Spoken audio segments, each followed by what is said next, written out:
When I want to do a quick setup for a monitor, what I can also use is the THX TuneUp app, which is a free app that you can download for an Android or iOS.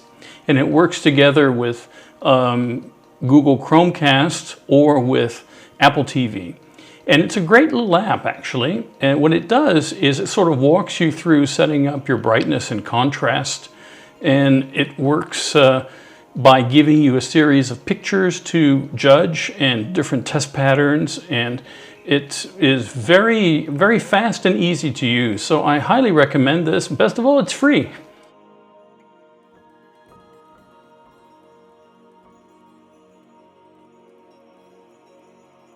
Yeah, well, when I started in the business, the requirements for being a colorist were usually somebody who had experience with film or somebody who came from a film timing background, because thereby you had a means of judging color already. I came from a film background, and also I was a videotape operator. And so what I was done is, so what they did was they paired me with a colorist, and they gave me a movie to work on, and I was taught the basics, and I went through and just sort of graded my first movie, and then afterwards I looked at it and I said, that looks good, okay, yeah, here's the next movie. And from that point on, I was given more and more difficult assignments, and so this was a good way of actually to learn by doing.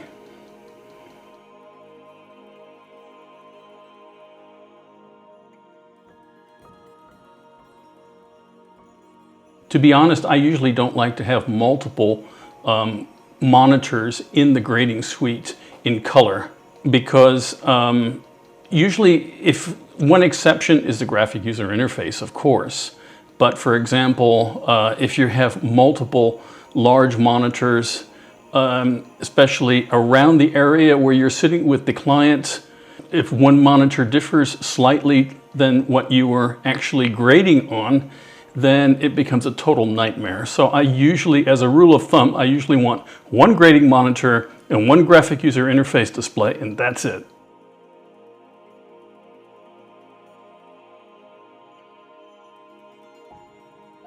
Yes, I'm beginning to use Fusion more and more, and it's really a fantastic tool, and there's so much things that you can do with Fusion together with Resolve that makes it very quick and easy. So for example, if I want to put a title crawl into a documentary or something like that, because I noticed that if you use the title crawl that's built into the edit page, sometimes under certain situations you can notice that it will stutter a little bit.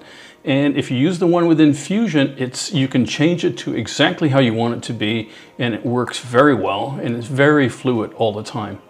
I also tend to use the chroma keyer inside of Fusion. This works extremely well.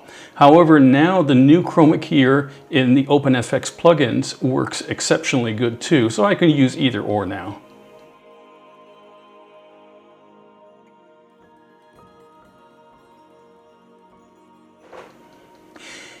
Yes, a lot of people have always asked me about DaVinci Revival. DaVinci Revival is actually the first software program that the company DaVinci marketed. And so this was a film and image restoration software. And actually, to be honest, Resolve was born out of the Revival application, because what happened was the developers put in a color corrector into Revival, and then eventually that color corrector was removed, and then that became initially Resolve. And so that kind of grew into the Resolve application that we now see today. But what happened was that since Revival was a CPU-based application rather than a GPU-powered application, it was not possible to import all the tools into Resolve. So the Revival tools have been recently rebuilt and created as OpenFX plugins so they could be used within the Resolve application. And so there's quite a few. If you look in there, if you see OpenFX Revival, that is actually the new repurposed Revival tools that have been imported now into Resolve. Okay, well, thanks for watching. And if you have any specific questions that you'd like me to address in upcoming episodes, please leave it in the comments below. I'd be happy to add those into future episodes. And also, don't forget to give me a thumbs up, and also don't forget to subscribe too, so you can find out about all the new videos that are coming up. Great, well, thanks a lot, and you have a wonderful evening.